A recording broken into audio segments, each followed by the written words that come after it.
day 16.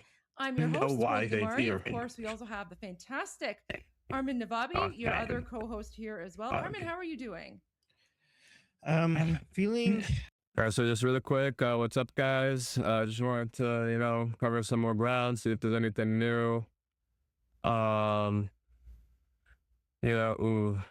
we get this and if we get this and we're gonna try and cover as much as possible. I saw this popped up on my feed, so I thought I might as well, see what they're talking about.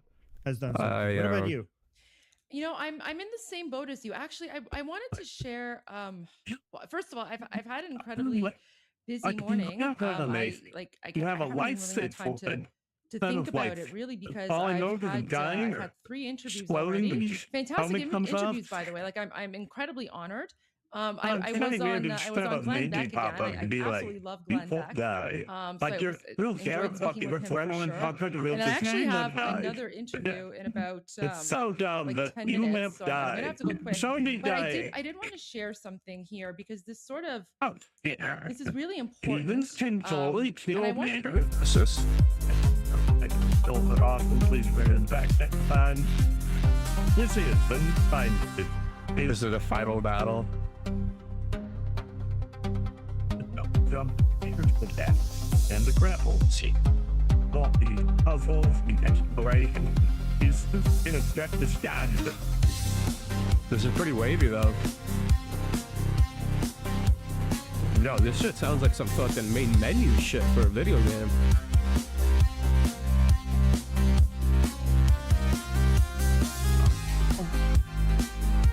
Win.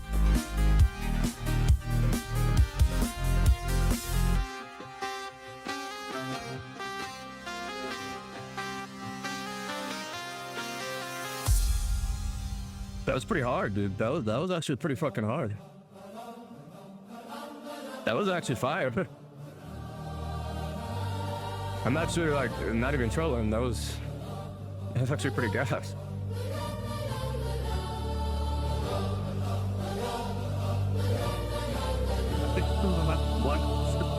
I was like swimming and there was fire, something to avoid. It's filler. But what I can't respect about it is that every time they try to switch things that is that every time they try to everybody's I became a such a gun, jump in suit, stand in fight. That's a great pattern. We want you to stand and fight and if you're gonna stand and fight me, you definitely have to do the full for you guys. You are less known, but hey, you die is far more lethal than ever before. So demons kill a lot.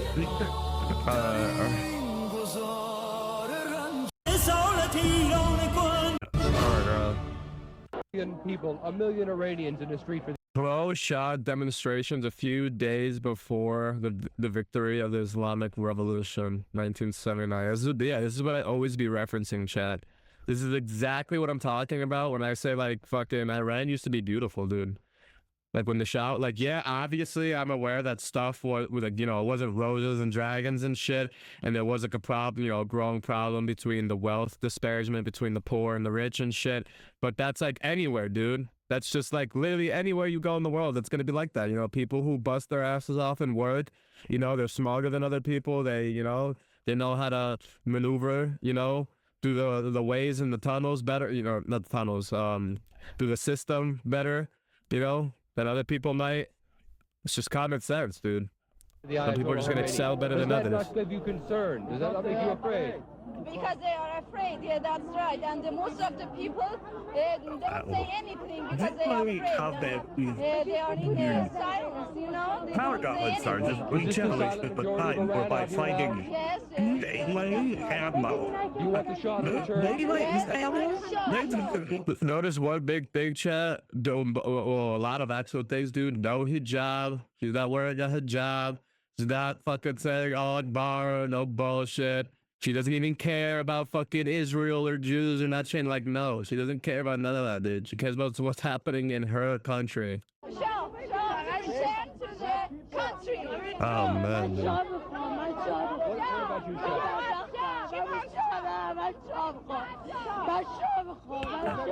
And that's also another thing too. Even the poor people that that were poor and didn't have much. Like this woman is literally admitting that she's starving and shit, and she still wants the shop. That should let you know how fucking bad shit would. They knew how bad shit would get. They knew. They knew. Why do you want the Shah? Why does she want the Shah? Nice. All this. Just get this great feeling like it. By the way, oh man, dude, like you see, dude, you see, this ain't nothing about being a la la la la. Like, dude, even these people don't fucking want these fuckers in there, bro. Yeah, come on, dude. She was like, these turban fucks will ruin us. زندگی داری باید ما بدیم دیگه شاه رفته شما بدبخت بدین دیگه ریختن تو خونه ماما با شما اینا رو عمل میکنن ما شاه میخوایم ما بیچاره That's what people don't understand about like actual democracy and capitalism and all that shit. Like, yeah, you might not have a lot under capitalism. And you might not, you might not be like a Jeff Bezos and have like, $30 million or whatever. But at least you don't have people taking whatever little stuff you do have, forcing you to give it to them, taking it from you. Ultimately, like, your actions are your own. You control your own actions in capitalism. So, like, I want to say a good, like, 70% of the time, if you're in, like, a sticky situation, it's most likely because you got yourself in there, dude. You got yourself into that situation. Versus these people, dude, they actually be getting their shit taken from them. Like, they be getting their shit taken from them. If they even try to object or say anything, they'll fucking get killed. Like, that's not even the same thing, dude. Like, you're trying to compare something that you completely have, obviously not completely, but you have, more control over your situation with capitalism versus, this fucking garbage.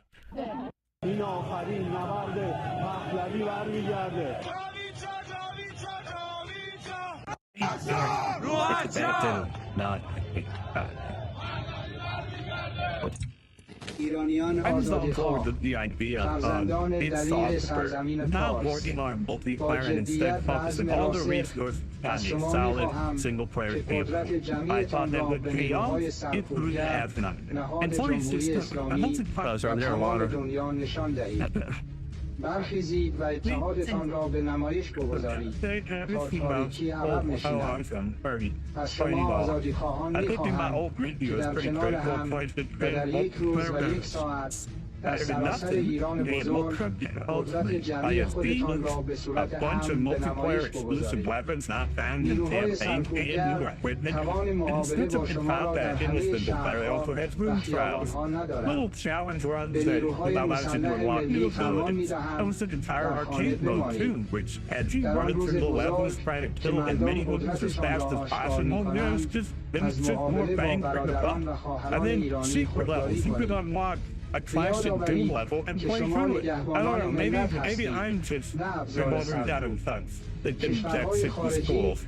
And Snapback was basically Doom's version of Halo 4. Have you ever played a game that had a path editor and you were like, I wish I didn't have the ability to make that. And with Doom Eternal came out, the multiplayer and side content which were used. Yeah, freedom, dude. Just your basic freedoms, man. Like exactly what he's talking about is the very thing that people now, like here in America, are taking advantage of, and they don't even appreciate every day. Like all these people saying that we're fat, that America's controlled by fascists, dude, you don't even know what the hell you're saying, bro. Because if you were actually being controlled by a fascist dictator or a Nazi, like how you'd claim, you'd be shot just for saying that, just for even thinking about that. You'd be disappeared.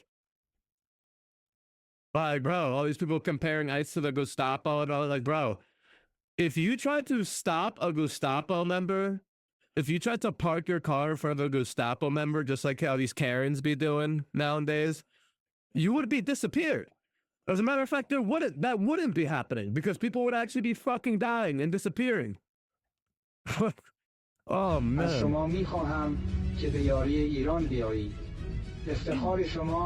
در نگهبانی از تمامیت ارضی ایران و جان و مال ملت ایران است.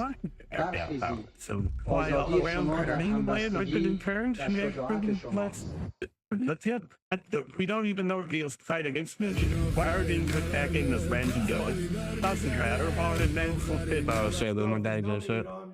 هدایتگر ما به سوی پیروزی است. ما تنها نیستیم.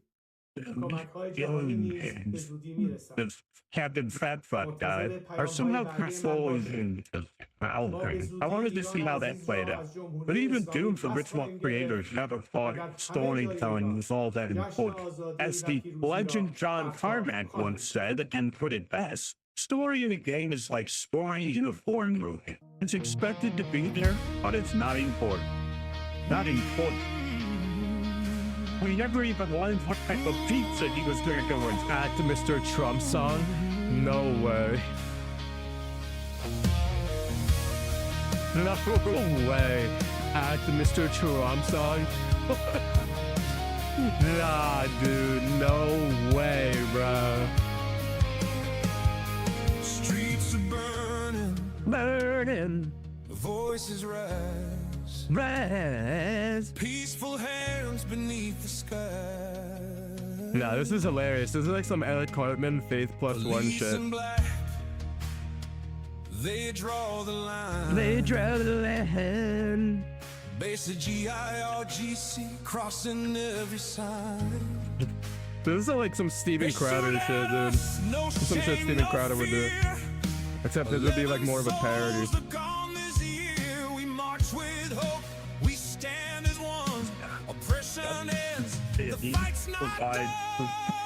Hell yeah, brother. Mr. Trump.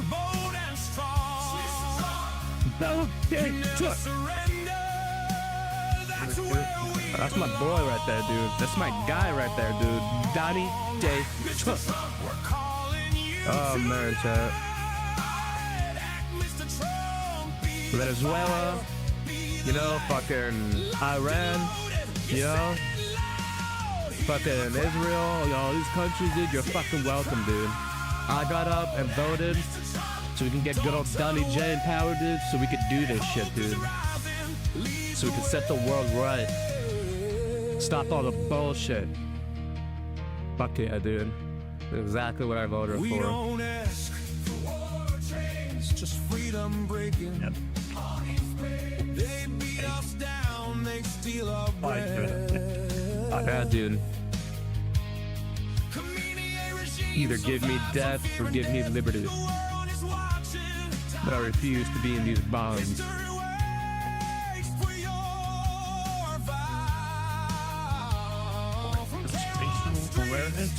Where the fuck are? Why do you have a sword? When did you get that sword? And stop talking about the story. Who cares? It's not like you have some high quality standard of storytelling in Doom's past that you can refer to.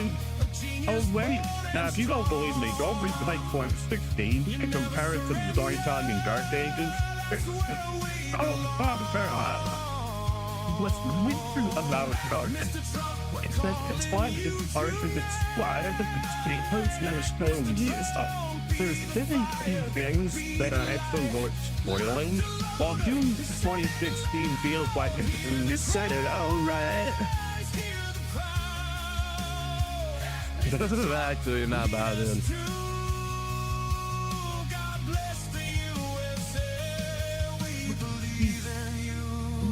So part of this mission is you go Long live the king. What does that? Long live the king, Javid Jah. Nah, dude, the only king is Jesus. The big JC. The big Jesus Christ. Jesus Christ. I see it. Early to point 16, you go that open for a spot in 6 missing. It's similar concept. You gotta find himself and another plane of existence, and you cut off and see it takes it. Now in Dark Ages, they started no dialogue as message. By 2016, they replaced Sandal Hayden's voice with these deleted audio logs of fucking moduling out. You get a psychological profile into the Doom guy from the demons' perspective. That's fucking cool. These ironic audio mods fell between Slayer back to the thousands of hits that I had stuck. I will just feel the way I'll be stunned by his rolling change in fear, and it gives you a look into the minds of this team. It added so much to the sport. So, you know, sucking off Donnie J a little too much, dude.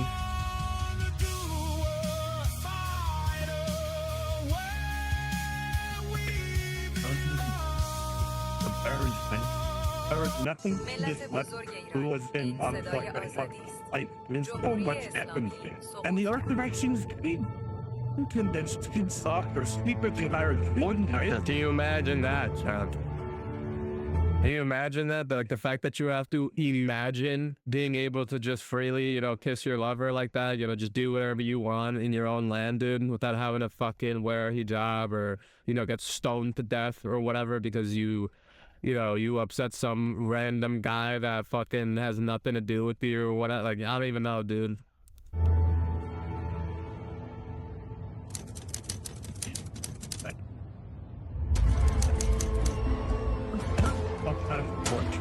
Morning delivered in wet. In a man, the water over rain. Yeah, well, it is fucking cool. But you guys swear it up the street. And all how decent really has come. It's they noticed one moment. Or the one. Who gets started at in big guys? There's literally 2 angry food. When they reveal his mate and fight some آنچه آغاز شده برگشتگاه پذیر است. قصد cherries out so خطاب به نیروهای نظامی و انتظامی سقوط آن آغاز شده روبروی ملت ایران نایستید با ایستادن در کنار ملت جان خود را حفظ کنید. Fuck yeah, dude. Yeah, they were literally told to stand down. Like, save your lives, dude. Because if you guys all die, then there's really nobody to protect that brand if you guys get invaded.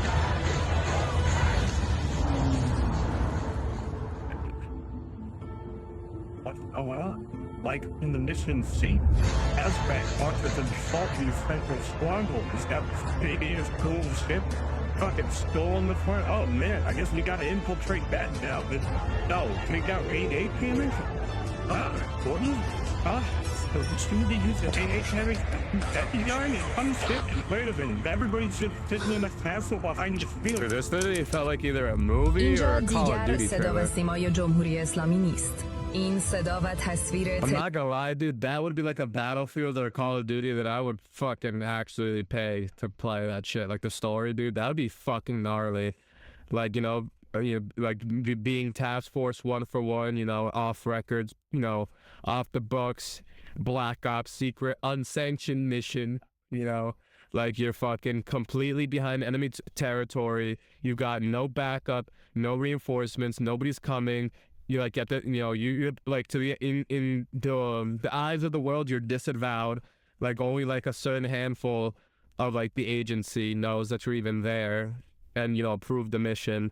And fucking if you get caught out there, like if you get captured and caught or anything or killed, they don't know you. You know, they didn't even know you were there. They don't know you. You know, you're a fucking extremist or whatever it is. You know, they have to disavow you. Because if, you know, if they're caught sending, you know, people to interfere, it could start a world war or whatever. Like, bro, that would be fire. Like, not the situation happening, but like the story in Call of Duty, that would be sick story. جمهوری اسلامی سقوط کرد. Hell yeah, dude. I'm so happy for these people, man. Finally taking back their place. For far too long, you know. It's been like, what, 40, 50 years of this nonsense garbage shit. Back.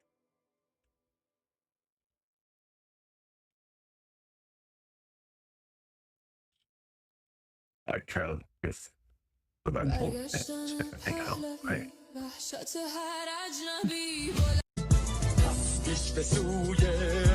way, I didn't hear almost the way back here.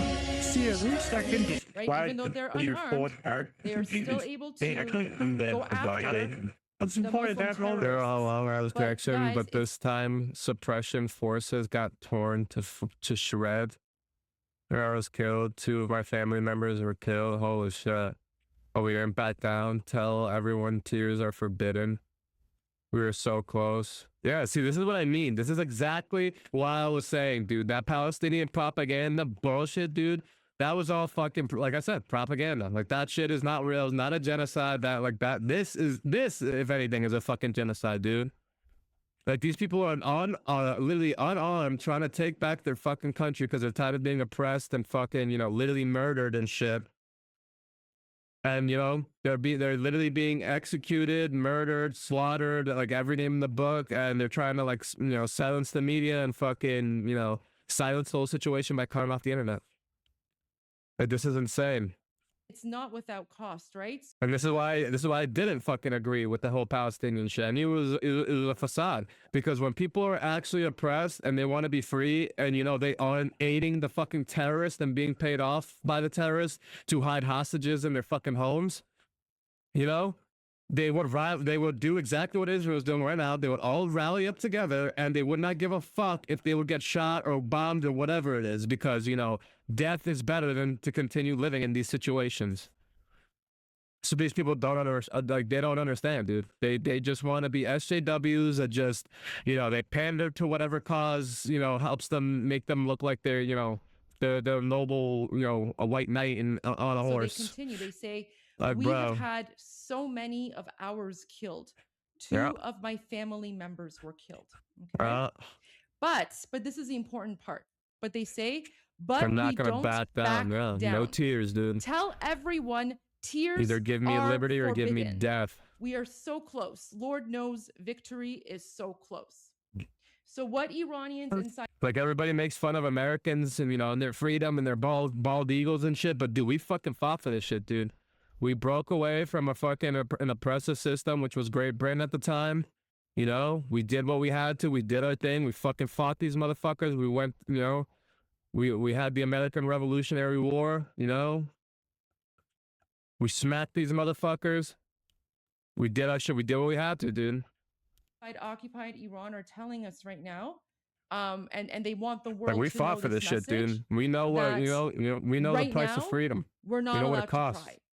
Right now, they want us to raise and sometimes awareness. that price they want means us fighting. To share footage of them being victorious, and freedom is near. Freedom is right around the corner. And after the fall of the Islamic dictatorship, that's when we're going to focus on every single one of these savage Muslim terrorists who right now are slaughtering innocent Iranians. And we're receiving a lot of messages like this one. So this is what I just wanted to point out. So I know many of you yesterday were like, you know, why don't you talk about the number of people slaughtered, or why don't you show images or footage? This is exactly why, because Iranians and occupying Iran, they don't want us to focus on that right now. They want us to focus on the fact that they're winning. So we are going to continue sharing those videos with you of Iranians one thing I really love about who are fighting back, but also what Iranians outside of the country are doing. And that's also a big reason why they won't show it, is because if they show what, you know, rule is like under Islam and all this bullshit, that'll completely fuck shit over here in the West for all the Islamic fucking terrorists that are trying to come over here and fucking spread that bullshit over here too. Side of the country. But this is why both Armin and I, we all collapsed. In fact, all Iranians, tell you, it's all just one big circle, we're very nervous. Big circle we're very of fuckery. Nervous, and we're praying that President Trump. I really don't care if fucking, you know, people get butthurt and say, dude, that's a made-up word, bro. You made that shit up to. And they're going to try to take Islamophobic is a made-up fucking word that mental ill people made to literally negate the fact that they're doing fucked up shit.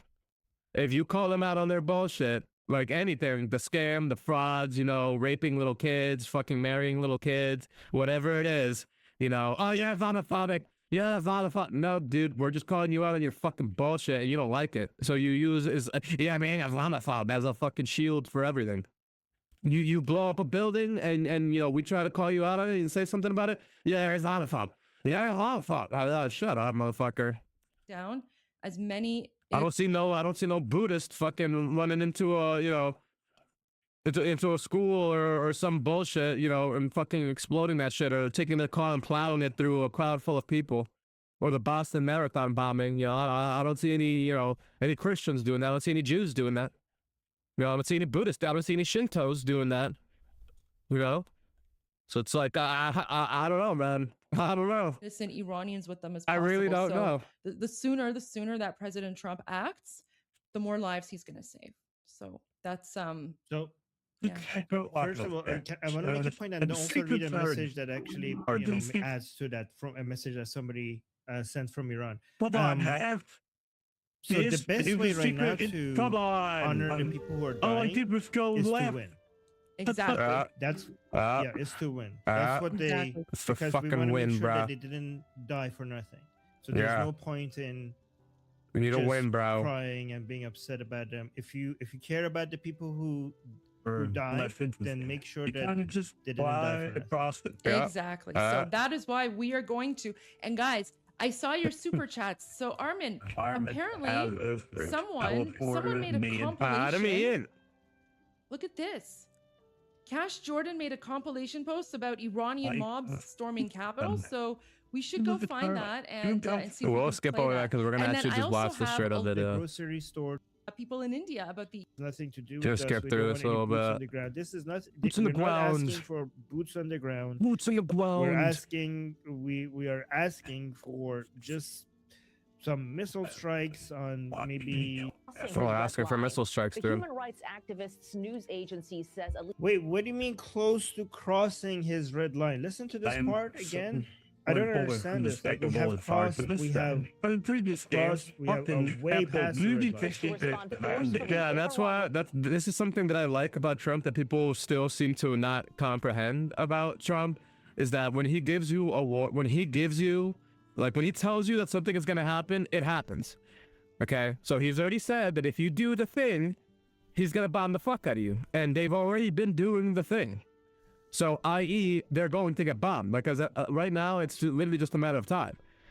But you really think Trump is just gonna like let that slide? No, dude. Like, he's already seen it, and at this point, he's probably just working a plan to how to execute it. Like, they're not gonna just talk about it and, you know, go live on fucking TV and be like, yeah, we're gonna bomb them in a couple of days, blah blah blah. Like, well. Like, at that point, you might as well go over there and give the Iranian fucking dictator some Gatorade, some tea and some fucking latkes or whatever. You know, let them get hydrated so then that way they could run out of there and, you know, make it a safe distance, you know? Be able to evade the bomb. Like, come on, bro. Why doesn't anybody fucking think? You don't start asking questions now. You ask questions after the situation is over, you know? So in that way you can actually judge whether they did or didn't.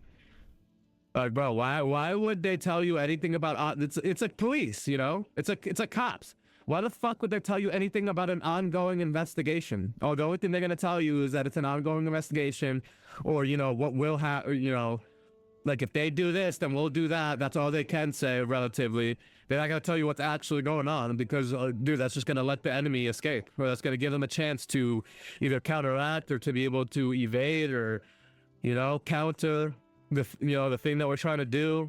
There's logistical stuff that they're going to this. Violence suggests the country is close to crossing his red line.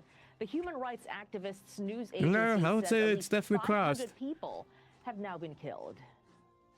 These are, and on top of that, like, these people also fail to also understand that, dude, like, this isn't Iran or this isn't Venezuela, you know, where the people there are actually, you know, decently smart, like they have common sense. You know, over here, you know, if Trump fucking does something good, everybody finds the worst, you know, the bad things that he's done with that thing, or some bullshit. They find some way to make it bad, or like, look at recently, dude. Like, the fucking White House is trying to sign a bill to take away military power to Trump because of what he did in Venezuela and fucking all this nonsense and blah blah blah. Like, dude, you guys are such pussies. Like, well, what are you supposed to do? Like, sit here and debate about all this shit while people get fucking murdered and die?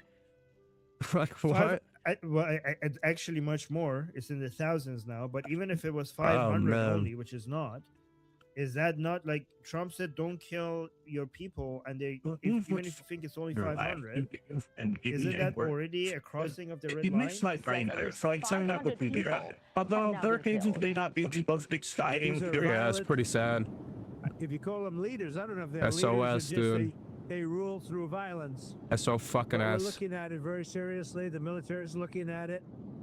And, I got you, Iran. Even if my fucking channel is like, you know, nothing and minuscule, I still got you guys. I hope we move past just looking at the options, right?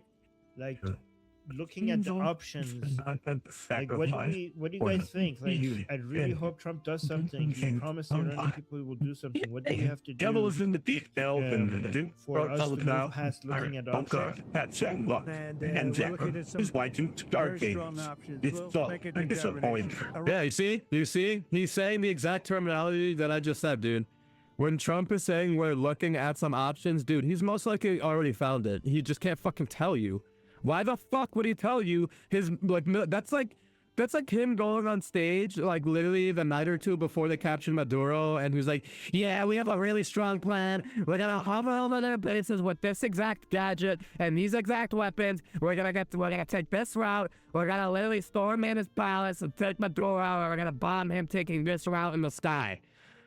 Like, what the fuck, dude? And then you're gonna be surprised when the plan fails and fucking, you know, we get fucked up by the military because they knew exactly what we were doing because we broadcasted it to the entire fucking world. Like, I just don't understand, dude. Like, when did your average Joe over here in America just become so stupid, dude? Iran wants to negotiate. Yeah. We may meet with them. I mean, a meeting is being set up. So here's the part that I hope he's trolling them, or this is like deception or something. Okay? Because Trump says apparently the Islamic Republic contacted Trump and they want to negotiate. Which to me suggests that they are terrified. That they know that this is the end. And Trump said that he's going to meet with them. I hope that this is the type of meeting that they were having during the 12-day war, which was a misdirection. Because we shouldn't be meeting with the Islamic Republic. I hope he's like trolling them or something. Because the Islamic Republic uses meetings to buy time. Right? So what do you guys think in the chat? Let me know in the chat. Do you think he's why is he meeting with them? Is this a misdirection? Is this just to trick them? Is this to give them false hope? 10 years when doing a polite retribution for who can't save the kid as underappreciated piece of art that we're affected by. It's important to note that the long reaction isn't something that always stays relevant.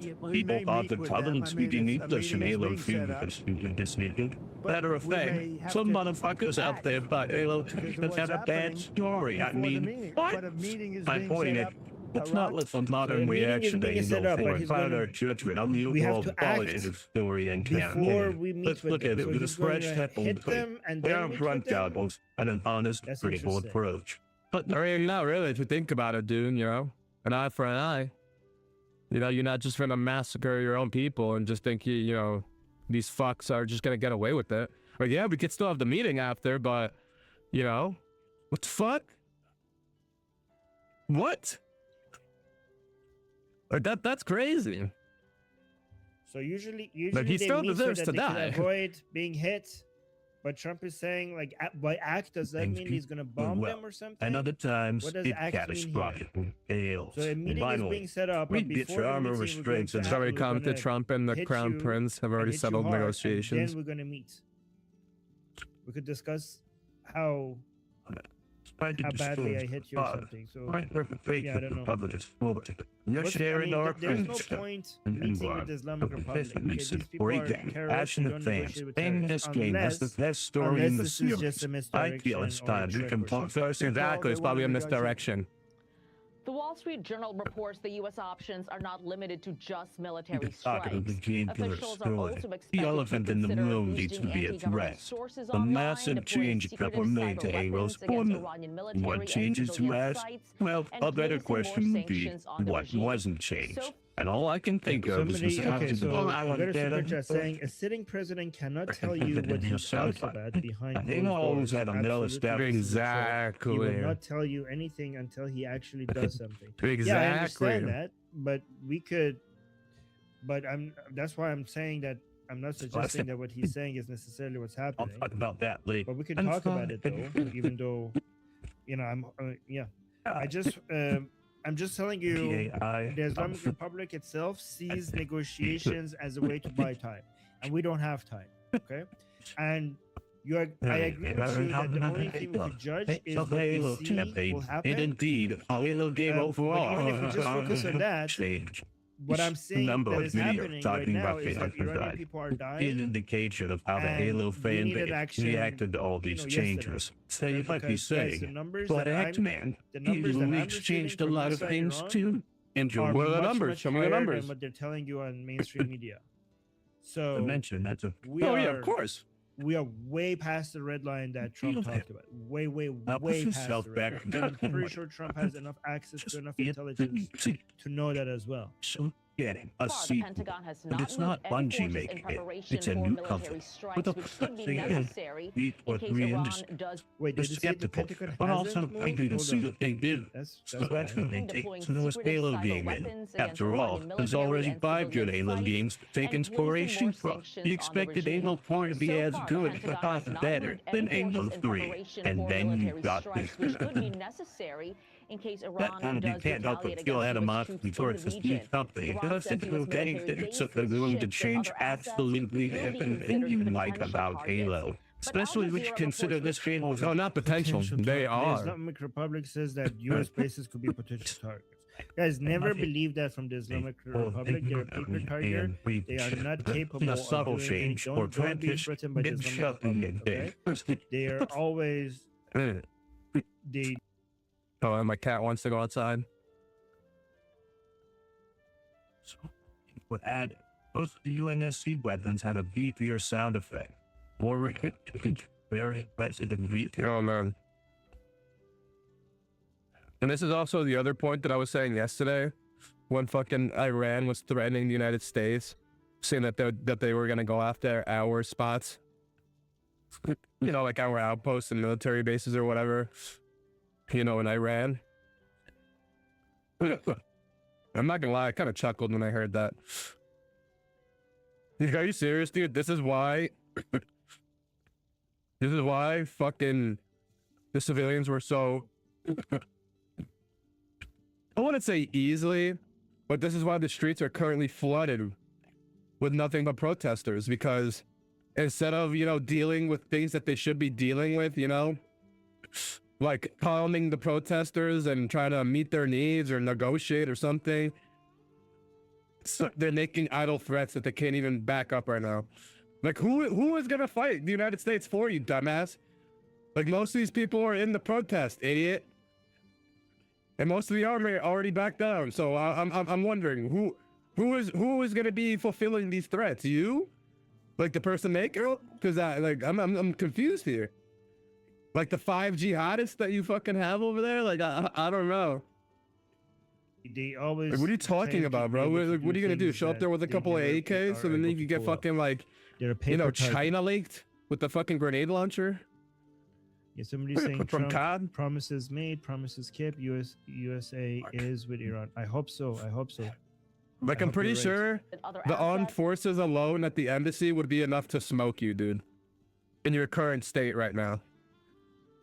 Will be considered potential targets. Like, without any backup. Reports this morning per Iran's foreign minister, internet could be restored like soon, one U.S. soldier is equal to like 5 or 10 over the situation. One reason that the anywhere internet else, might come back like easy shot rather than later, might, I'm not saying it will, is because the Islamic Republic itself is running out of money fast because of the shutdown of the internet and landlines and everything else, right? Remember, they didn't just shut down the internet for... Yeah.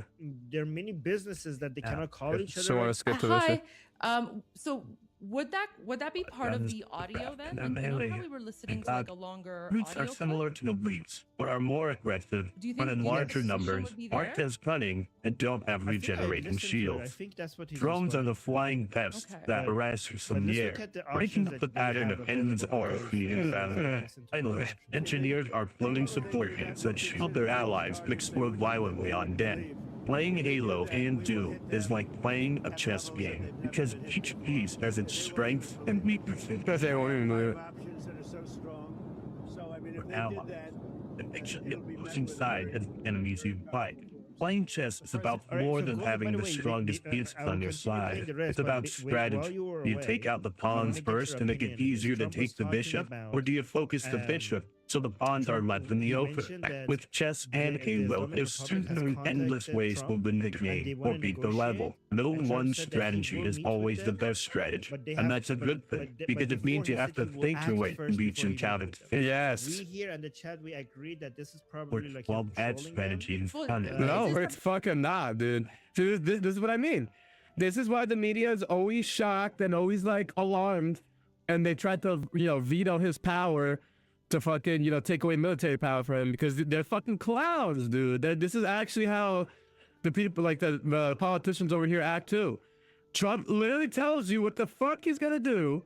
He's going to act first, you know, he's going to fucking put you in your fucking place, because you cannot just be murdering your own people because they're protesting your shitty actions. You know, because they simply disagree with you and they don't want to live the way that you are forcing them to live. They want freedom. They want to be able to choose how they live. You cannot just murder them for that.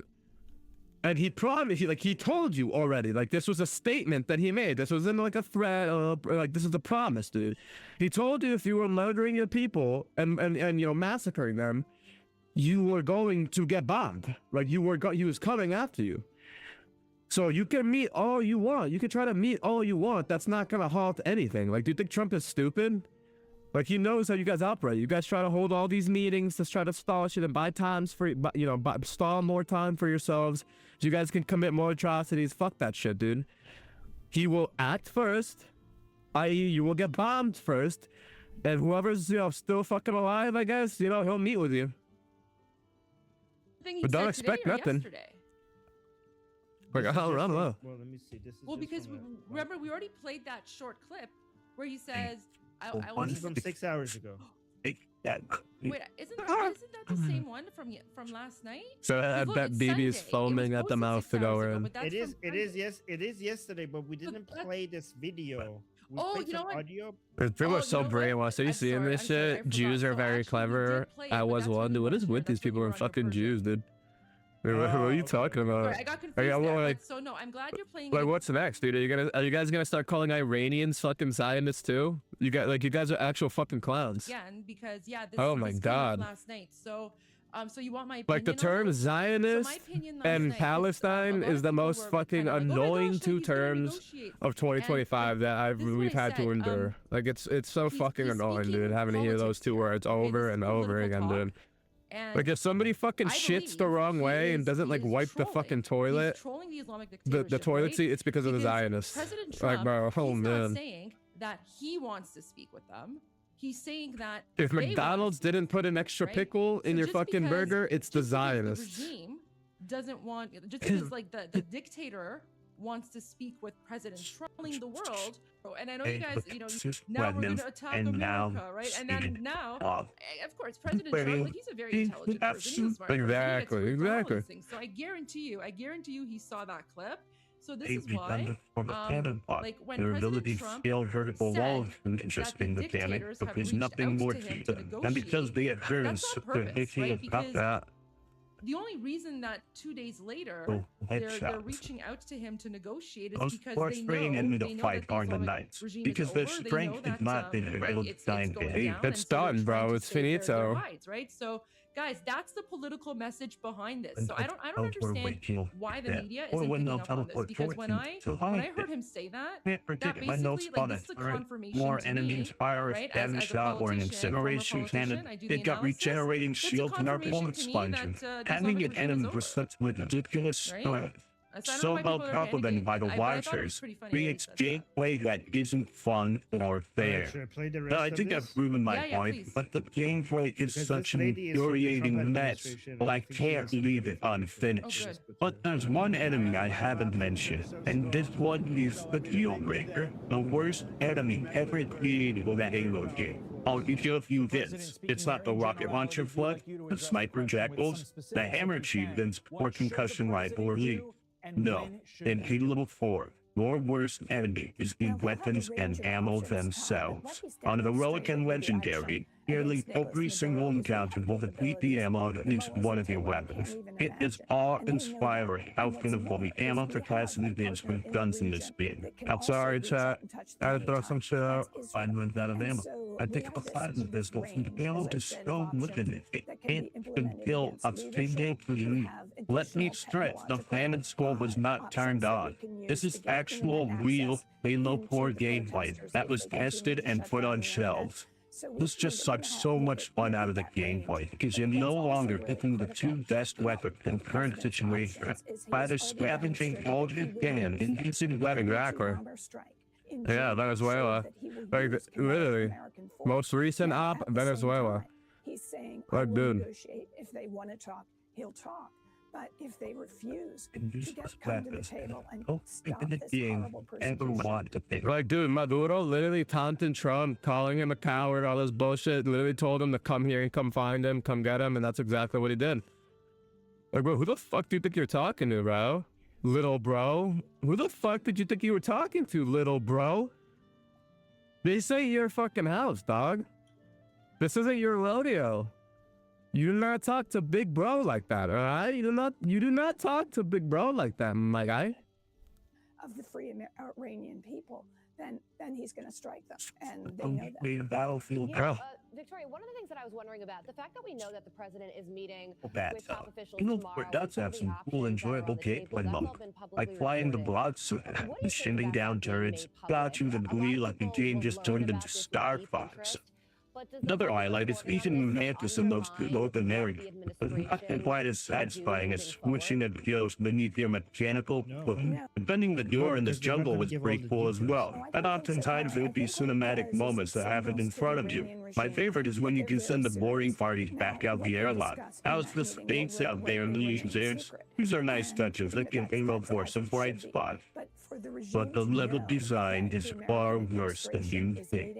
So rather than creating each level a unique purpose, objective, or identity defined, Halo 4 opts to replace interesting level design with this move 3. You'll run around and activate switches or whack a glowing ball and that's it. That's probably your Give them a voice in their government. Just heard me out. Much stronger is coming. From Iran to Cuba, President Trump says the administration... All right, I don't want to do the Cuba part. Press R to beat the game in the final box. There's almost no strain from that. Look at what they did yesterday. Like, these guys are basically like communist sleepers. So the entire world has their eyes glued to the Middle East right now. As of January 11th, 2022, actually, I want to watch that. Served in the Air Force for 23 years. Or Soxer, which is terror group, the MEK. Look at the sled. Paul What the Schaefer, hell? born in the South Come on, Bryan, this Ohio, invisible was a barrier? Fine. Whatever. I didn't even want to explore. Remember, guys? Oh man, this is crazy. There's stuff Like, all over there the is place. normal And Marxist what here? communists, right? The kill timer here? For the most part, the only fun missions are the last two. Because the levels will just a bit more open and non-linear. That's out of 8 missions. Halo 4 has the biggest playable missions out of all the Halo campaigns. Okay, here we go. Aside from those occasionally fun or cinematic moments, Halo 4's gameplay and level design doesn't enhance the story or the player's experience in any way. I'm sure your story is infinitely better than the gameplay. Or isn't that the top priority when making games? Make them fun. Yeah, look at this shit. They're all just fucking white women, dude. Oh man. They are very, very dangerous. So Armin actually has a video that he's going to share, which is going to provide a good breakdown and explanation of the MEK. But look at what they did yesterday. I noticed that there's always multiple flags there. Like communist sleepers, like so that they're not communists. They're Islamic communist sleeper cells, right? Yep. And you might think, okay, well, you know, this ain't just me saying it, chat. Because communism and religion don't go together, right? That's how low IQ That's how low IQ these people are, right? Like, unfortunately, you know how brain dead you have to be to fucking, like, you could clearly tell who didn't. The most low IQ people. Yeah, because all these people were fucking, all these bitches that be thinking like this are bitches that were on their fucking phones, texting away, you know, talking to fucking guys and shit instead of paying attention in social studies class. Because if you would have paid attention in social studies class, you would know that all your ideologies that you have right now are fucking retarded. And, oh man, oh my God.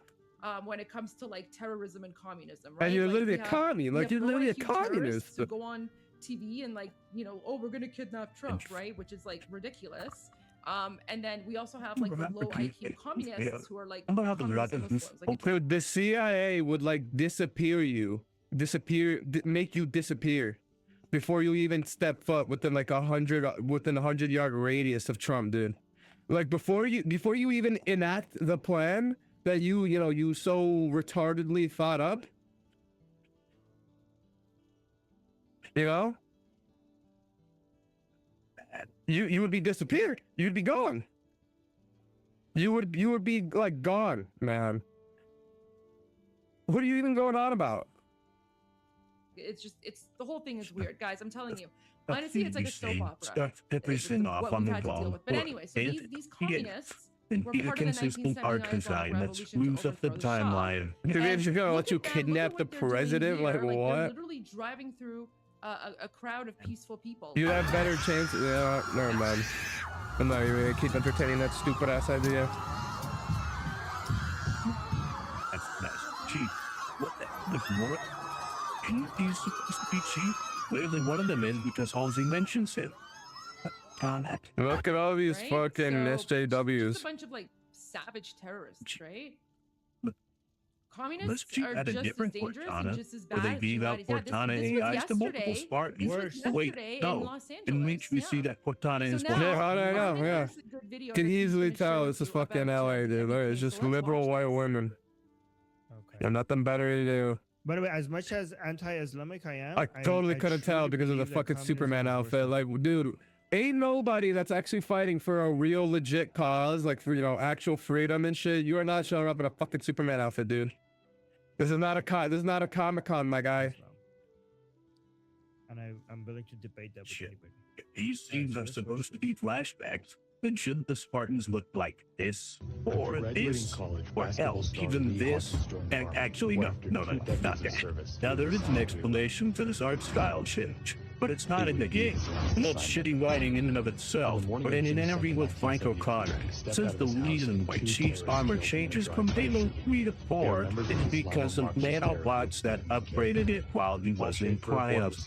So there is no reason why the Spartans, aside from shooting firmly and drifting the forward onto dodge, could have this newly updated armor. But a more important problem than the change in visual is the story of Halo 4 extends into generations of that then just take a second to think about how the digital stuff sounds. Recall Trey might have just wanted to change things, make them look really different. Nothing. And see what things pushing class and art style, paid homage for that, and state-of-the-art graphics before we switched over to this new style, this crippling flaw wouldn't exist. And better yet, 100%. Think about Halo Wars is the people that this was an important which makes it the first game in the timeline. Change has always been the name of the game for Halo. But if you're going to have flashbacks from the time prior to this change, you've got to be consistent with the previous games and timeline that connects them all. Aside from that, this cutscene has some serious and great dialogue. Yeah, literally. Some of your politicians are supporting. That's the thing, though. Most of those people you saw in that fucking protest or whatever the fuck that shit was, that communist rally, most of those people there are literally just liberal white chicks that spend too much time on TikTok and they just want to feel like they're doing the right thing. They want to feel like they're social justice warriors.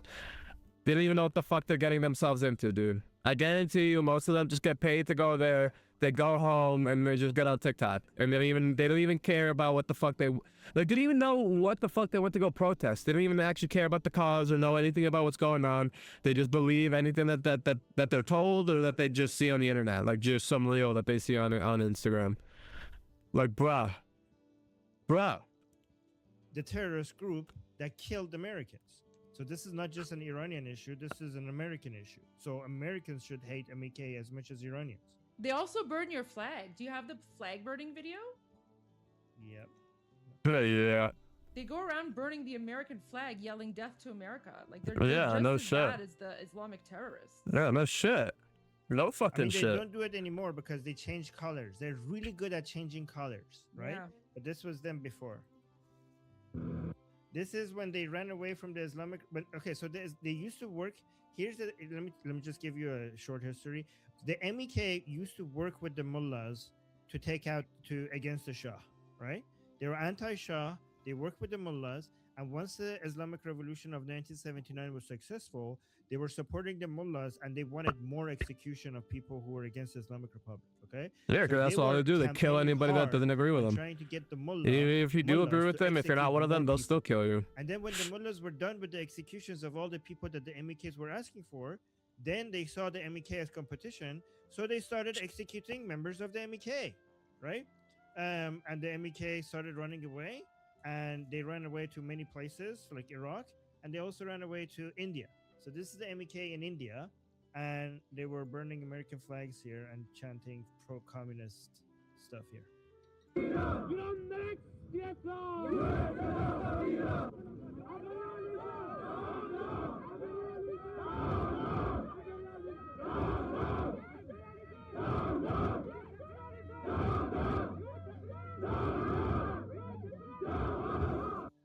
So there's that. I also want to add that I'm not going to go into too much detail. If anybody wants to talk about it, you could talk to me about it in my discussion group. Wait. Someone's saying 2CTV breaking. Let me just go check that. Is he live right now, or is he going to be going live soon? Let me just check here, guys. Let's see. Huh. All right, so that's it for that. We could just go to the... Where do you see breaking? President Trump overnight standing in solidarity with protesters fighting against oppression in Iran. The president writing on Truth Social, "We are locked and loaded and ready to go." So as protesters storm Iran's capital, it looks like the entire country is slated for collapse, because the capture of Venezuela's dictator means Iran's radical leaders have just lost their lifeline, as their partner in crime is no longer around to help them launder money, fund extremist groups, and evade U.S. sanctions. Meanwhile, President Trump says America is ready to defend Iranian protesters if their government tries anything. Tonight, tense clashes between protesters and security forces in Iran. The demonstrations have been escalating for days, sparked by worsening economic conditions in the country. The violent protests forced a government shutdown in 21 provinces as protests spread over skyrocketing prices and economic collapse. The protests are the largest in Iran since 2022. I was told last summer that if the president struck the Iranian nuclear program, the consequences would be World War III and the consolidation of support for the Iranian regime within Iran. Obviously, the opposite essentially in both cases has come to pass. Cost of living is high, inflation is soaring, and Iran's currency recently crashed to a record low against the dollar.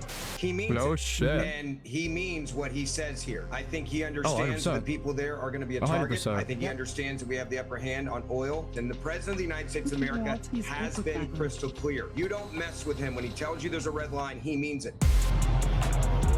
Exactly, a biblical smackdown from the Big JC. So as protests rock Iran, the connection the Big JC between that is using Donnie J as an instrument of vengeance. Be understated. And what nobody's talking about is the capture of Venezuela's dictator now means other dictatorships that used to cooperate with his may soon collapse as well. And Iran especially is in a tough spot because the protests rocking its capital started before the U.S. moved on Maduro, removing the dear leader from his bedroom at 2 a.m. and placing him in a New York City jail before he even knew what time it was. An event that spells bad news for Iran's dictatorship and supreme leader, who just lost their strategic partner with whom they evaded U.S. sanctions on their corrupt economies and help train and fund dangerous groups. And here's how that worked. Failing communist Venezuela always runs out of gasoline because they can't seem to refine their own oil, which just spurts out of the ground. Oil which they were shipping across the world to Iran, who would keep some of it as payment and then send the rest back to Venezuela as refined fuel. On top of that, Venezuela was funding various Iranian groups who commit crime, launder money, and exploit the US border, and some of Venezuela's islands were even bases for Iranian military activities, which supported all of the above right on America's doorstep. But as you're about to see, the most frightening thing for Iran's leaders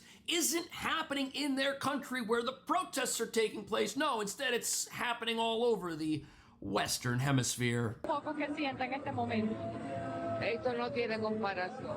Gracias, Dios mío. Gracias, Dios. Me arrodillé y lloré en mi casa. Mucha emoción. El ambiente es impresionante y Venezuelans all over the world are celebrating the fall of Nicolas Maduro, an alleged cartel leader and one of the most dangerous dictators to ever walk the earth. And that's terrifying for the leaders of Iran, who are now wondering if they could suddenly find themselves removed from power in ways they don't even think are possible. Good night. Good night. Happy New Year. Maduro didn't think this was possible, and up until he was extracted from his bedroom by armed Marines, he was threatening America, said he's not going anywhere. President Trump even called him and said, listen, you should leave Venezuela, you should protect your family, and he ignored that, and now he's in federal custody. He's gonna spend the rest of his life in prison. And this is something the protesters in Iran are no doubt watching as they take to the streets to secure their country before it collapses completely with hyperinflation destroying their economy, leading to food and energy price increases Joe Biden and America's Socialist Democrat Party could only dream of creating. And things are so bad in the country right now that Iran may fall in weeks or even in the next few days. The demonstrations have been escalating for days, sparked by worsening economic conditions in the country. Cost of living is high, inflation is soaring, and Iran's currency recently crashed to a record low against the dollar. This video shows a protester sitting in the street, appearing to defy in New York. He actually is a New Yorker. He fucking been living here for a family. Square. Been watching him since like 2020, dude. Closed their doors in protest earlier this week. They appear to be the biggest demonstrations in the country since 2022, when mass protests erupted over the death of Mahsa Amini after she was arrested for not properly wearing a hijab. Motherfuckers that come to New York for a certain amount of time and then they be dipping back home for the holidays. And they be trying to, you know, dictate how we live over here. Like, bro, you're not even an actual resident of New York, bro. You're just living there for a little bit. Of common people don't exist. It's all coming down at once, and it was all man, like this woman right here. The civil rights job. So protests erupted over the death of Mahsa Amini. Yeah, Mahsa Amini. Oh man, R.I.P. dude. A hijab. Yeah, fuck that hijab shit, bro. Collapsing in Iran at the exact same time. The currency's becoming worthless.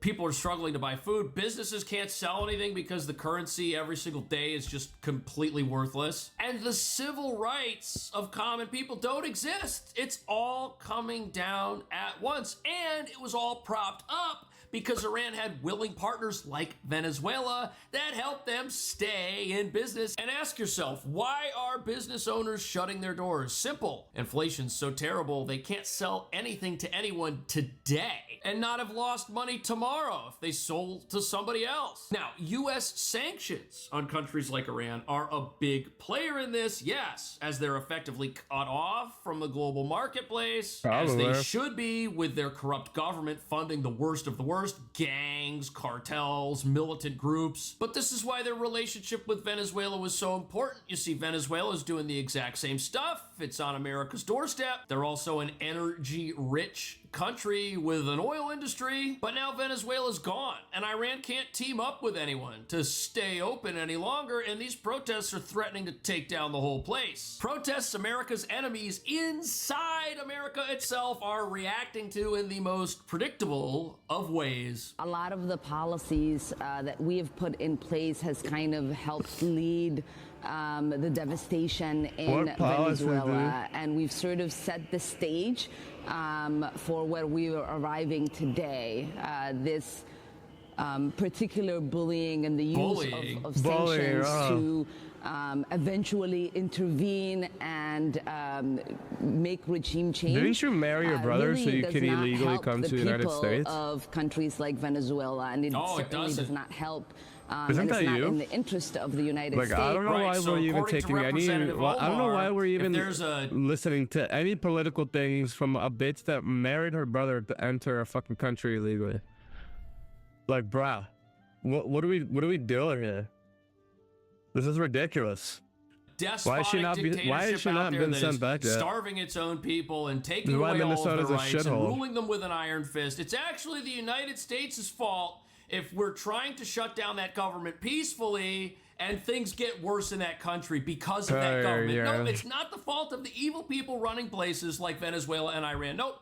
It's the fault of the United States. This view is fundamentally wrong. And as we just saw with Venezuela, the United States is not looking for regime change, rather just replacement of a criminal who found themselves in power with somebody who actually wants to benefit the people of that country. On top of that, you can't let a hostile foreign nation that funds groups which hate America exist right on the country's doorstep. This is bad news. On top of that, if you listen to people who dislike America and want to see America fail, even if they're elected representatives in America, you've got to admit, everybody has to admit, the entire world has admitted that Iran and Venezuela were just way better off 50 years ago than they are today. Here we are acting like these places are perfect and Trump should leave them alone when they're just getting worse every single year. Iran has gone from being an amazing country with great capabilities to a state where people don't have money for bread. Right. She said Iranians have been crying out for help for a long time.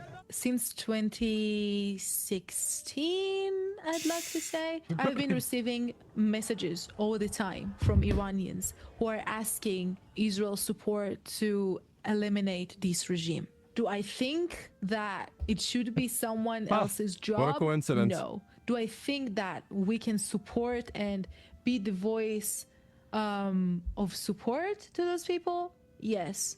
The Iranian that's a good idea, dude, because the current economic crisis on an ongoing war with Iran's enemies.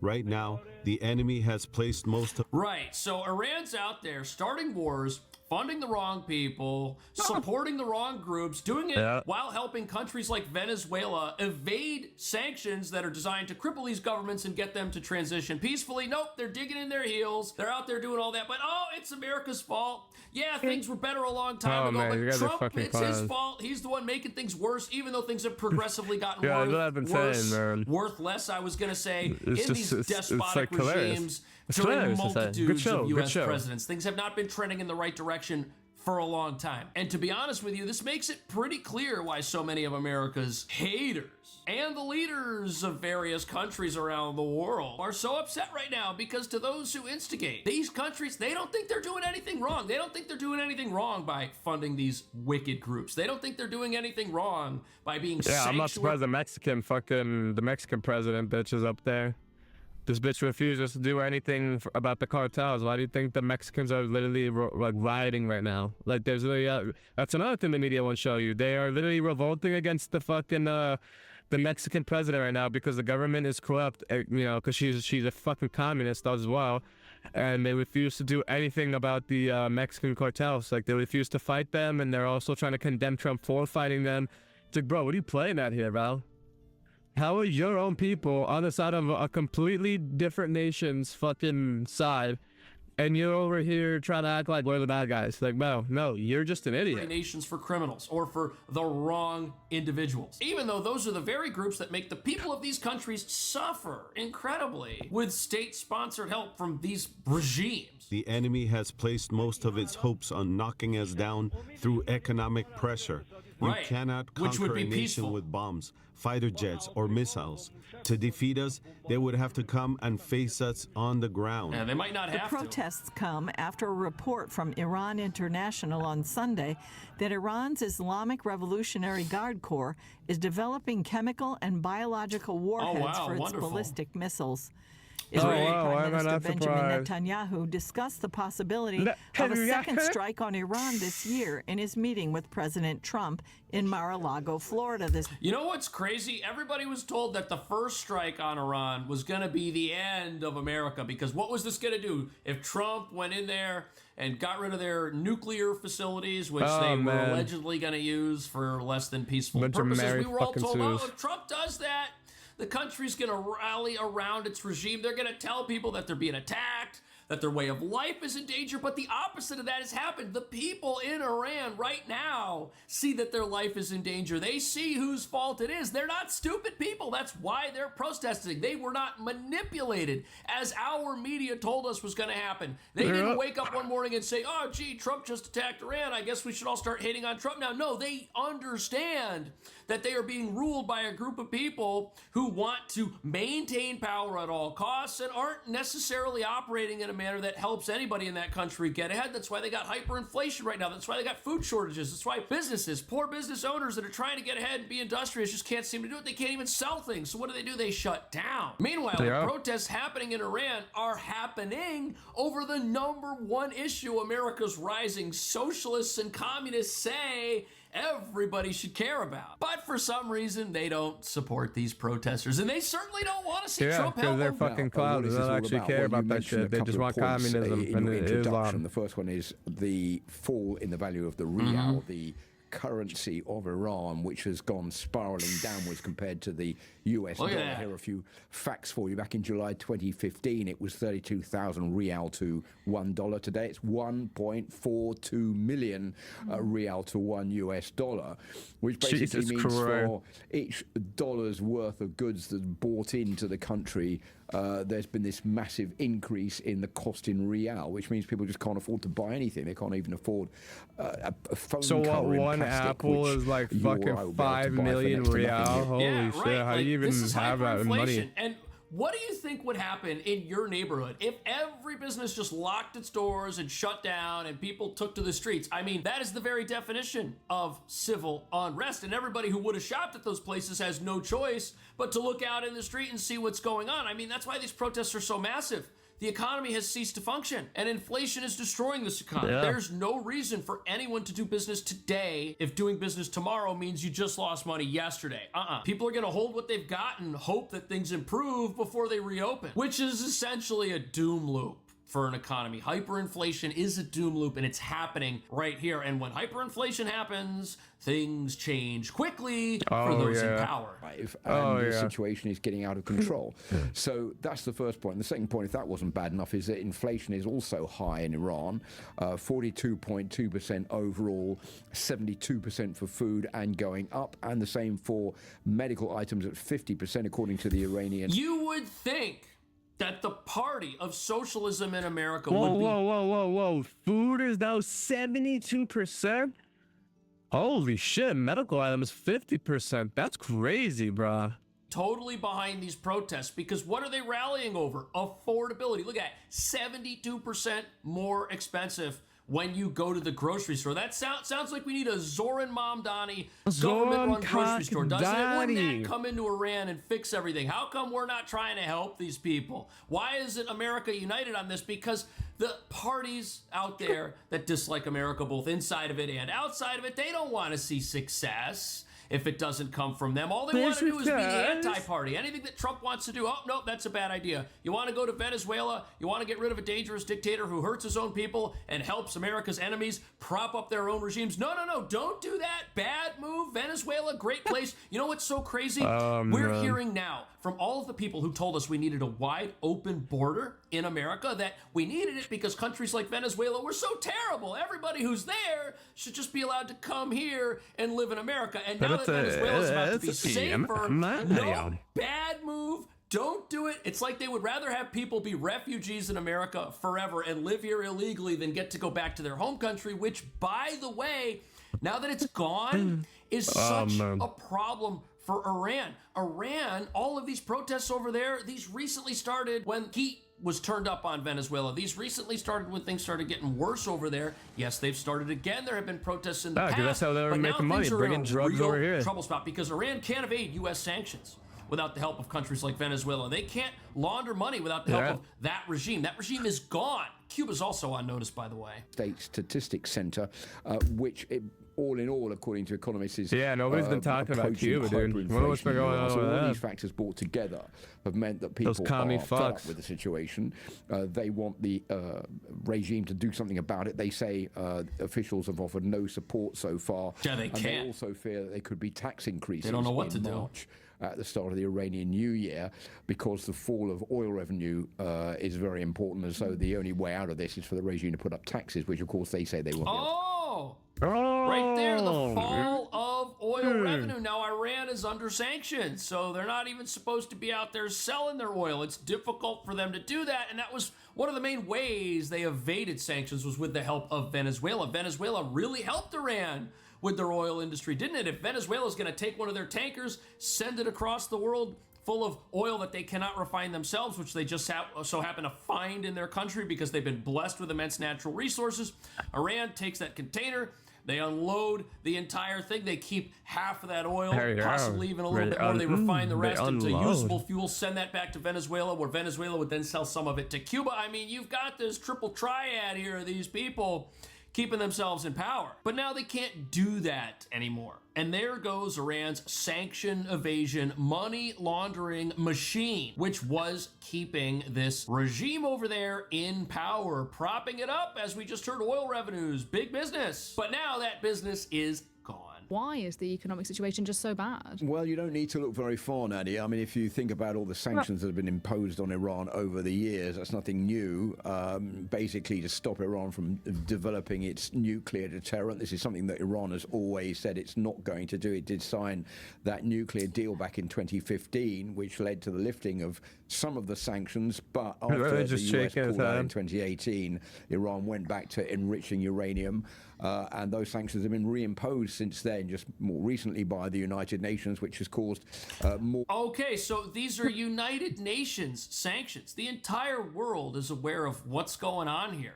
The entire world understands that this regime is not friendly and it's not peaceful. And what are you supposed to do if you've got an evil empire ruling over a country? Nobody wants to see Iran invaded by the U.S. military. Nobody wants to see people dragged out of their bedrooms at 2 a.m. unless that's the only answer for peace in a certain country and for regime replacement in a certain country. And it's certainly not the fault of the United States or even the United Nations that these sanctions have to exist at all. You've got to cut off your enemy. You've got to choose the most peaceful route possible and see if it works, even if it's not an immediate route. Yet we're being told, oh, these sanctions mean that America's just the bully. I mean, somebody should tell the elected representatives in U.S. Congress that these are UN sanctions. This isn't even something that America has unilaterally decided to do. The first point, and I think there's also concern in many circles about what exactly Israel and the United States are going to do next, whether or not there is a plan to launch more bombing raids on Iran or not. Donald Trump has been warning about that, saying if Iran doesn't stop enriching uranium, then there could be more attacks in the near future. So I think that also is destabilizing the markets and causing more hardship for the people of Jason Statham. This may just be like every random hold movie. On a second there, because if this regime gets things it can use to intimidate its neighbors, that's going to just stabilize the regime. I mean, look at North Korea. Why are they stable? Because they are a nuclear power. Yes, North Korea is an awful place, but now that they've nuked up, nothing can really be done militarily without great risk to the entire world. And that situation is very different than the situation we're seeing here in Iran. Do we really want Iran to be a country that forever solidifies its regime status, just as North Korea has, and is basically immune from poverty and immune from societal unrest because nobody can mess with them and they're completely safe in their stronghold, their sanctuary for oppressing people? No. Nobody wants that. That's why there's sanctions. That's why we're trying to go these peaceful routes to get this regime to step down and to give power back to its people and to become a great country. Once again, that's something that everybody wants for Venezuela and Iran. We don't want to see people living in poverty. We don't want to see people living under oppression that can't access the internet, don't have basic human rights, can't go to the store and buy bread. I mean, nobody wants it. That is the epitome of unaffordability. Yet, for some reason, it's America's fault when Donald Trump comes along and says, you know what, I support people who want a better life. Why are we protesting that in America? Yeah, and what do you think is going to happen with the situation here in Iran? I'll see you in the next video. Oh, sure. There was one more thing that I wanted to look at. Standing in solidarity with protest. Paid for this with blood, sweat, and tears, right? Iranians right now are in the fight of their life. The fight of their life in occupied Iran. Here we go, this thing right there. Iran's streets are on fire with protests that started over a tanking economy but have exploded into a full-on call to ditch the Iranian regime. President Trump posted on Truth Social, Iran is looking at freedom perhaps like never before. The USA stands ready to help. President Donald J. Trump. And then check out this video. This is insane. Seeing what's going on the streets of Iran right now. Molotov cocktails, streets are on fire, and these brave Iranian protesters look like they're not backing down at this point. But they're being slain in the hundreds, with reports coming in saying anywhere from 116 to 400 protesters being killed. It looks like there's a consensus with somewhere around 200 at the time of this video being made. And then there's this diagram that I found on X with some reports showing that there has been an increased load of aircraft flying towards the Middle East, potentially cargo aircraft, C-17s, but it could be something more, aerial refuelers, and who knows what else is headed that way. And this crackdown from the Iranian regime on their own citizens, slaying hundreds of them, that is straight out of a dictator's playbook. And the big twist here is that the U.S. military is briefing President Trump on surgical strikes to help out the protesters. They could hit IRGC, that's your first acronym, the Islamic Revolutionary Guard Corps headquarters, spots and economic lifelines that are keeping the regime in power without putting a massive amount of boots on the ground. And then you've got Israel right there in the mix, ready to team up with the USA. So stick around to the end of this.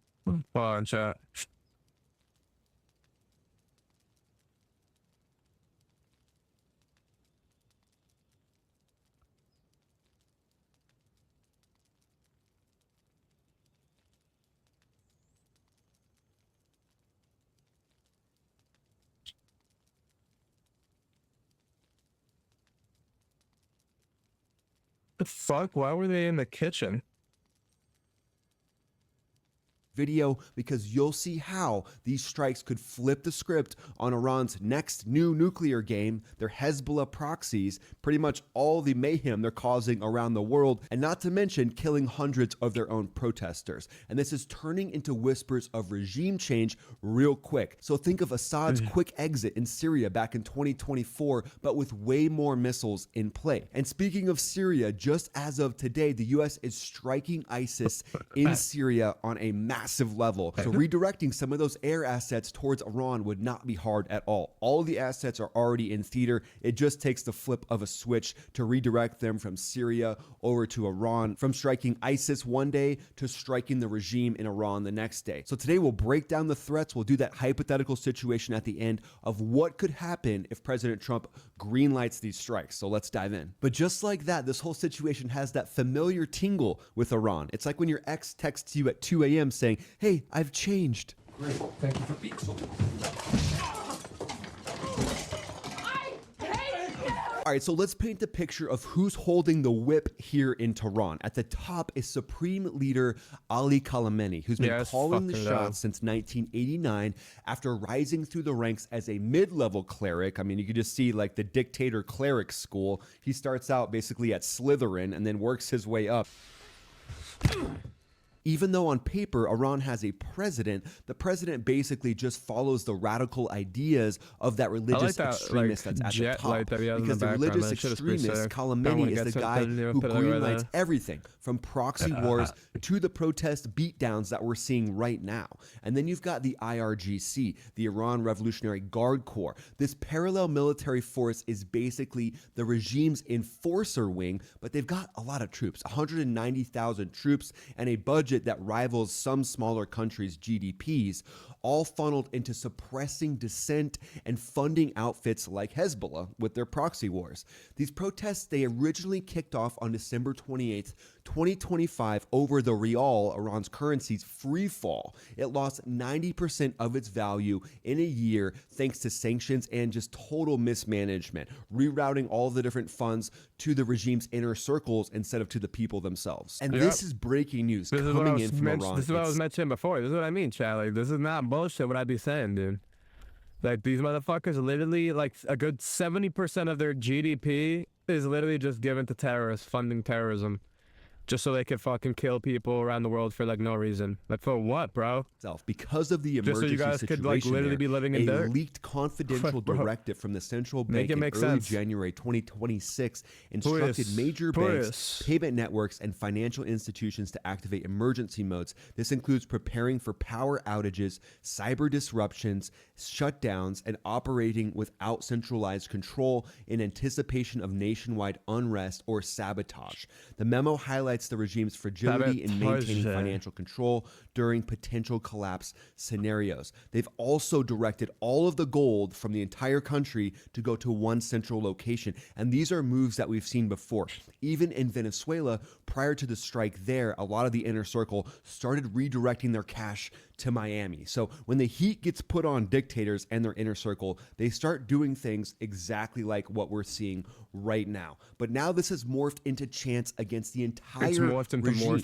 The entire regime has been called to be taken down by the people themselves. Obviously, that's why we're seeing the protests. Protesters are straight up begging the U.S. for help at this point, and we can see the clips of them really trying to do everything they can to take down the regime and finally live a life where their hard work actually amounts to something. They're waving American combo op. You'd see B-2s ghosting in for the bunker runs, hitting anything that had any depth, but also hitting surface structures as well from the IRGC. And then F-35s would be circling somewhere around 25,000 feet to suppress surface-to-air missile sites that might get a lucky golden BB shot off on the Mosquito that's on their radar scope. So they would be taking those down, and the performance has evolved since the 12-day war as well, because during that 12-day war, when those F-35s roll in and struck the S-300 sites, they're hoovering up electronic information as well, or ELINT for you acronym lovers out there. But let's talk about the payloads that would turn these airframes into regime wreckers for Iran.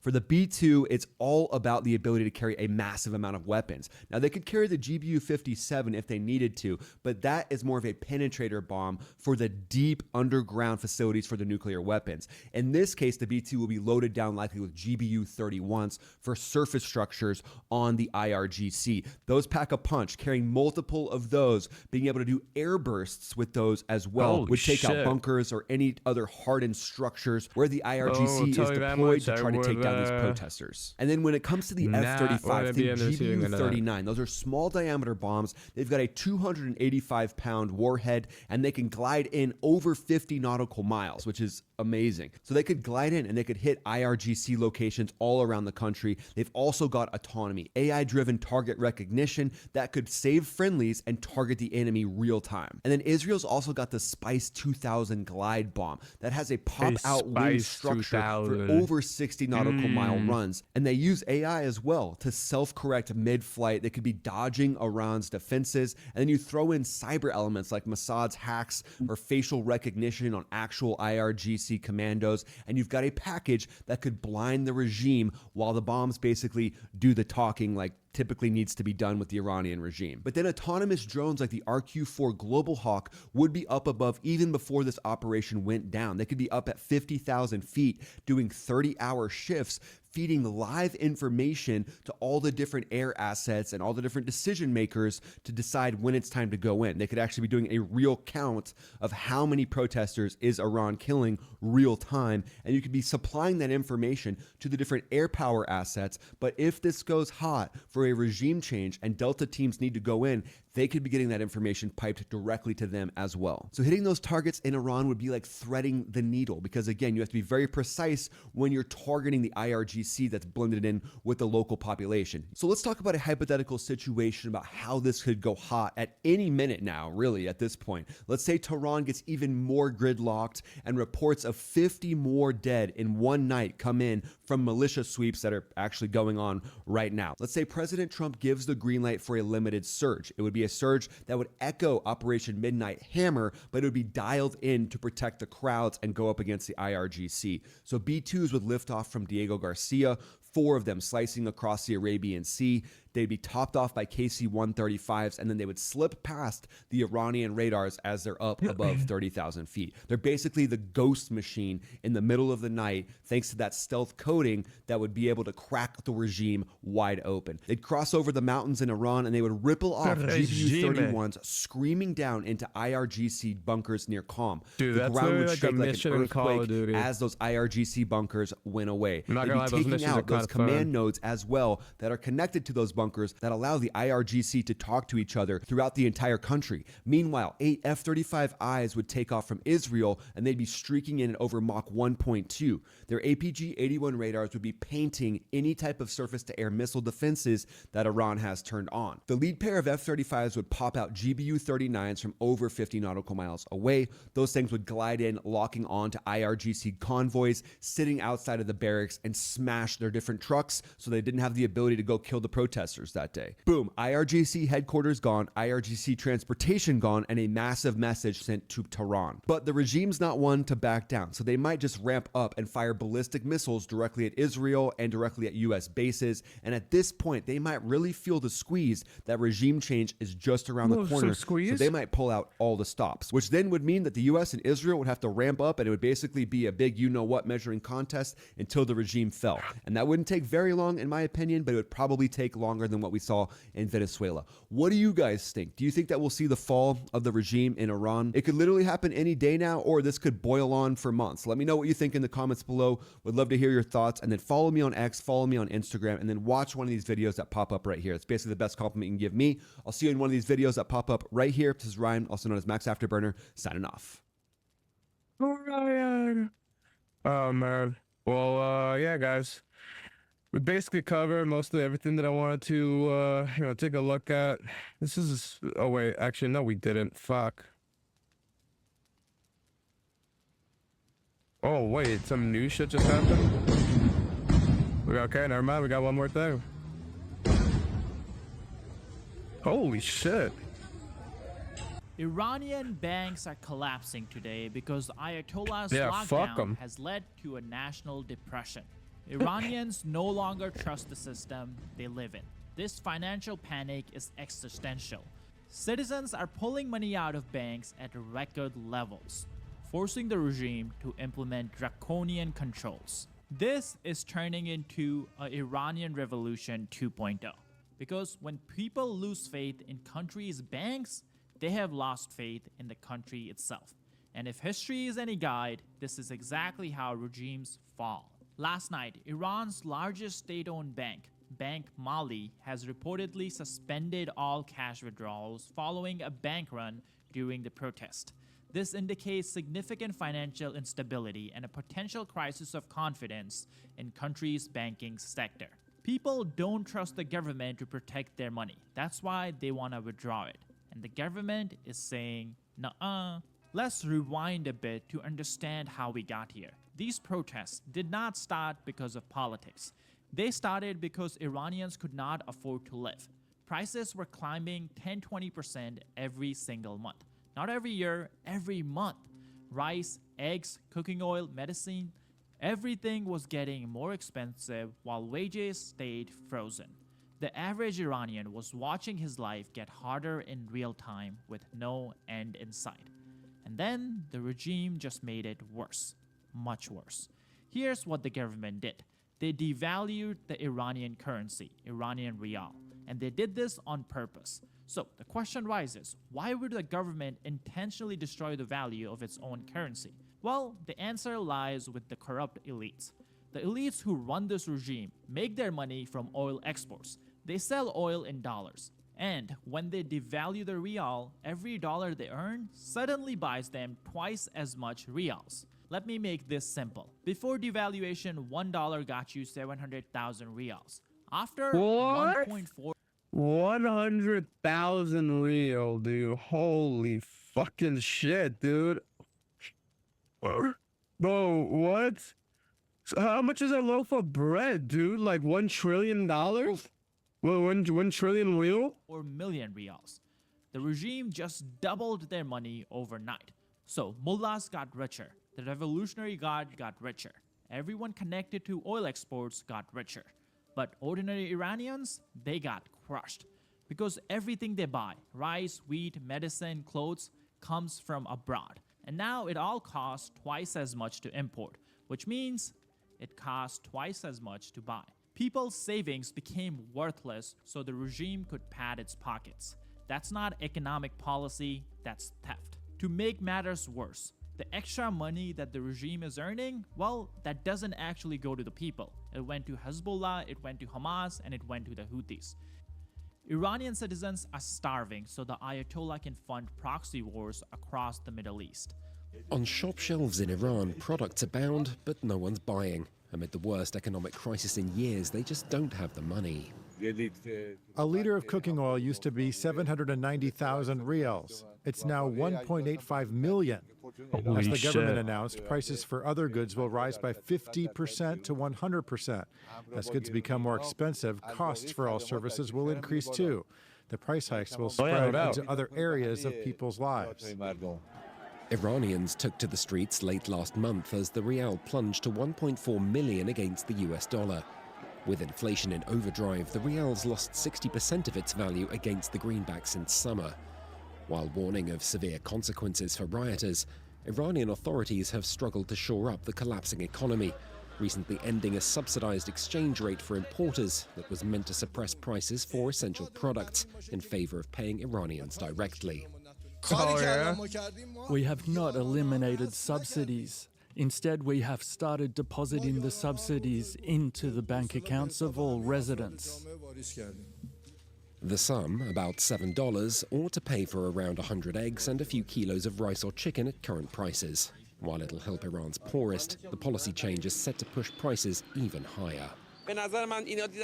I think they saw that they couldn't rein in inflation, so they said, let's give people 1 million tomans so we can somehow absorb the pressure to hold it back. I mean, it's like a temporary painkiller. Take a look at the price increases in just first 10 days of the year. Cooking oil has gone up 133%. That's more than double in 10 days. Same thing with eggs. Chicken gone up 70%, rice 30%, That's fucking and meat wild. 16%. Cooking oil is 133 is crazy percent. If that's what they're willing to say out loud, imagine what they're hiding. This is exactly why protests started on December 28th. And guess what? The government was willing to let this happen. They were happy with people protesting about the economy. In fact, they admitted their mistakes too. Here's the Iranian president publicly saying that they messed up. Take a listen. I am to blame for the current situation. The people, employees, or students are not to blame for the current situation. I am to blame. We are to blame. We must correct our performance. If the people are dissatisfied, we are to blame, not America or anyone else. Exactly. You motherfuckers always love blaming fucking America for this, America for that. It's the Americans, Do not look for America or anyone else to blame. This is we y'all. are the ones who must serve properly so y'all that the did people this, are so y'all gotta satisfied get yourselves the fuck out. It is we who must obviously manage resources we're, correctly. Like, obviously, we're not going to stand here and just watch you guys get massacred for trying to do that very thing. But at the same time, we're not going to do it for you, you know? You guys want your country back? Take that shit back. I mean, you guys are the ones that did this shit to yourselves anyways. We must strive and find a way to solve the problems. The blame lies with me. The blame lies with us. 100%. That student, that worker, those people, they are not at fault. Therefore, we must correct our work. And also, as you guys know, YouTube is not a fan of these videos that are giving you updates on protest. So the protest just kept getting bigger, much bigger. And then slowly, people started chanting for the overthrow of the regime. They started chanting death to the dictator, Khamenei. Not death to America, not Allah Akbar, not Intifada, not fucking from the river to the fucking sea, you know, Palestine will fucking jihadist priest, whatever the fuck you want to say. You know, they don't be saying none of that shit. They're saying death to the dictator. Fuck that shit. When people cannot access their bank accounts online, they panic. When they cannot use their credit or debit card, they don't know if their money is safe. That means they rush to the bank to pull out the cash, whatever they can get their hands on. And it's not just ordinary people. Here's what should terrify the regime. Reports suggest that the elites are pulling out millions, the insiders. These are the people who know how bad things really are, and they are draining their accounts and moving money abroad. They are begging for visas in European countries. Credible reports suggest that regime insiders are seeking visas to flee, accelerating capital flight. We actually have names of some of these people. The family of the Speaker of Iran's parliament has filed a request for French visas to flee Iran. What pussy. This is the guy who you was did the this shit, dude. Don't just fucking dip out like a coward. For the revolution during the 1980s war between Iran and Iraq. He was also the one demanding Khamenei to crush student protests back in 1989. And what now a pussy, he's dude. looking to get out. Yeah, now you want to run, dude. Now you now your sins are catching up to you. Fuck off. That tells you everything you need to know. Well, now I want to take you back to 1979 because this exact scenario has played out before in Iran against the Shah. Back then, oil was everything. 90% of Iran's export earnings came from oil. 60% of the government revenue came from oil. The entire Iranian economy ran on oil. That's why when oil workers went on strike during the revolution, it wasn't just symbolic. The Shah didn't just lose legitimacy, he ran out of money. The government could not function. The military could not get paid. And what did the Iranian elites do back then? Exactly what they are doing now. They pulled their money from Iranian banks and moved it to London, to Geneva, and to New York. They saw the writing on the wall and they ran. My bad, I had to get that joke in. But anyways, foreign banks froze credit lines, businesses stopped depositing, and the entire financial system seized up. Once that happened, the Shah was finished. The Islamic Republic came to power. Yeah, see, this is what I mean. This is exactly what I was talking about. Like, fucking, like, obviously shit wasn't roses and dragons and shit, and they had a bunch of problems in Iran, which is what led to the fucking terrorists being able to take over. But it's still far much better than fucking, you know, having to be wearing a hijab, and if you don't, you'll fucking die, you know. You can't leave outside unless you're accompanied by a man, because if you do, you'll fucking die. Because of a financial collapse. Yeah, you weren't being constantly taught to hate every day. Here's the thing about bank runs that make them so deadly. They are self-fulfilling prophecies. If people believe a bank is going to collapse, they rush to pull out their money. And when everyone pulls out their money all at once, the bank actually collapses, even if it was healthy before. It's pure psychology. Fear creates the very thing that people are afraid of. That means once that spiral starts, it's almost impossible to stop. No government speech, no emergency measure, no crackdown can restore trust once it's gone. And when the financial system freezes, everything freezes. Businesses can't pay suppliers, employers can't pay workers, and most importantly for the Ayatollah, the military cannot be paid. We saw this exact dynamic play out in Syria just last year. When Assad could not pay his troops, they stopped fighting for him. Soldiers are not going to die for a paycheck that never comes. The regime collapsed in a matter of days, not because the rebels were stronger, but because army had no reason to keep fighting. That's the scenario keeping the Ayatollah awake at night. Iranian forces are not loyal to an ideology. They are loyal to a system that pays them, that gives them power, that lets them run businesses, and smuggle goods. Islam is not fucking real, dude. That shit is a sham. Shit is a Satan cult. Loyalty evaporates. This is exactly a religion why created by Satan, the Antichrist religion. Driving around with loudspeakers, asking people to go on with business. They're asking business owners to reopen their bazaars, basically their shops. Take a listen. To support the cause of the Islamic Revolution, we ask the shopkeepers and business owners to reopen the bazaar at the earliest possible opportunity. By doing so, they will turn the hopes of the revolution's enemies into despair. But guess who else knows the lessons of the 1979 revolution? The son of the former Shah of Iran, Reza Pahlavi. He has become an important figure in this revolution that's going on inside Iran. And he's now calling on everyone. He's now calling on the protesters to basically go out in the streets, take over the city center, and cut off the financial lifeline for the regime. Those are his exact words. He's trying to go after the money. Because you need three things to win a war. Money, money, money. Take a listen. With your decisive response to the first call, I am certain that by making our street presence more purposeful and simultaneously cutting off financial lifelines, we will completely bring the Islamic Republic and its worn-out and fragile apparatus of repression to its knees. In this regard, I invite workers and employees in key sectors of the economy, especially transportation, oil, gas, and energy, to initiate a nationwide strike. Damn. I also ask all of you to come calling out the today Avengers. And tomorrow, He's summoning Saturday the and Avengers. Sunday, January 20th and 21st. This time starting at 6 p.m. with flags, images, and national symbols. And claim public spaces as your own. Our goal is no longer just to take to the streets.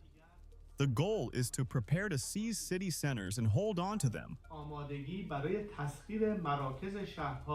this is where I want to answer a question that I just saw in the comments. That's fucking crazy. Where people were asking, does the Islamic regime actually have support inside Iran? And unfortunately, the answer is yes. They do have some support. Very small support in terms of percentage of total population. Look at these Stockholm Syndrome brainwashed individuals. 92 million people.